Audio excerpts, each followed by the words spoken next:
So this is Haley, known as Tuah. She went viral in June 2024 for a spontaneous, unfiltered response during a street interview. But now, millions want her behind bars. Haley Welch, the woman the world knows as the Tuah girl, became a household name overnight, and just as fast, became a target. This isn't just a story about fame. It's about blame. And about what happens when internet culture turns into real-world consequences. Before the internet turned her into a meme, Haley Welch was living a quiet life in Belfast, Tennessee, a small town, a factory job, and not much social media presence. She wasn't chasing clout. She didn't have a manager. She had no idea her life was about to change. Then one night, she was out in Nashville. A man doing street interviews for YouTube series approached Haley and asked her a question. She answered with unforgettable words, and the world hasn't stopped repeating them since.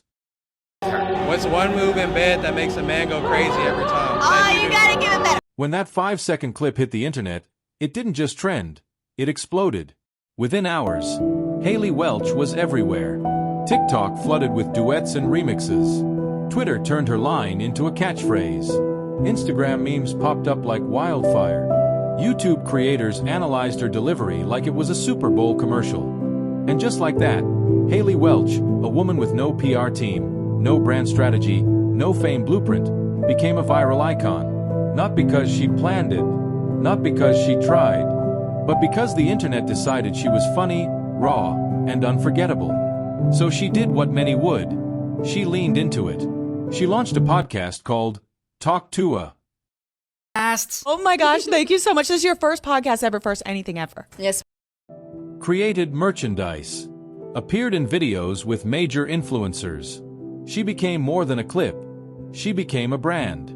But here's the thing about viral fame, especially the kind you don't see coming. It gives you the world overnight, but it doesn't teach you how to hold on to it. And for Haley, what felt like a once-in-a-lifetime dream was about to take a sharp, painful turn. In December 2024, the internet turned Haley into something new, a financial brand. She launched a cryptocurrency called the Hawk Coin. It wasn't backed by a company. It didn't offer any product. It wasn't part of a long-term project. It was a meme coin, a digital asset that lives or dies by attention, not value. My Hawk meme coin is live! And at first, it worked. Hawk Coin hit nearly $500 million in market cap. That's more than most real companies. But it didn't last. In just 20 minutes after the launch, the price collapsed. Thousands of people, many of the fans, lost money. Some had invested their savings. Others just bought in because they trusted the face on the coin, Haley's. Whether or not she created the coin didn't matter anymore. In the eyes of the internet, she was guilty. She was the face, and the face had to pay. Amidst the chaos, one voice emerged to scrutinize the situation.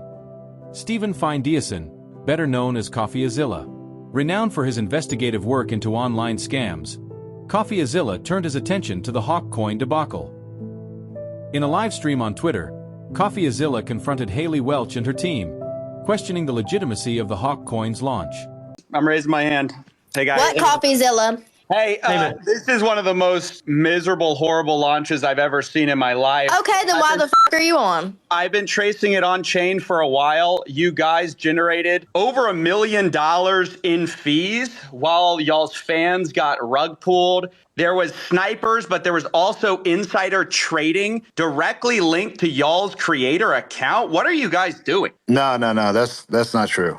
Brother, who profited? Over $1 million was just made. I'm telling you, a foundation that pays people out. And by the way, CoffeeZilla, I'm not asking you, questions that are irrelevant to the most important stuff that you said. Who cares where fees go? It goes to bills. It goes when you're to charging attorneys. 15%, it goes to accountants. It goes to directors. You're charging it goes to 15% staff. on a rug pull, right? and you're profiting from the There's rug no pull. rug pull because we didn't pull a rug. I don't know what you're trying to say. It's not true. The funniest part of all of this is in the middle of all this chaos, I guess Haley just suddenly gets tired and just opt out as if she is not in the middle of being accused of fraud.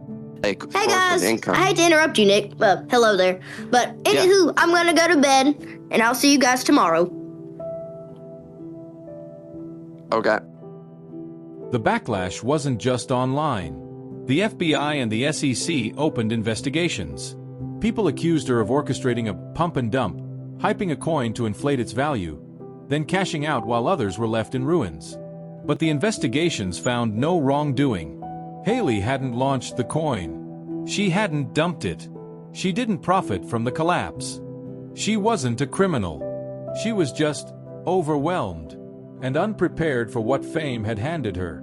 But in the age of social media, truth doesn't always matter. What matters is perception. And the perception was this: Haley Welch hurt people. Even if it wasn't intentional. Even if she didn't know better. She took a mental health break. The girl who made the world laugh went silent. Haley Welch didn't ask to be famous. She didn't ask to be your financial advisor. She went viral for being unfiltered and got buried under the weight of a system that profits off personality but punishes imperfection. Should she be in jail? Legally, no.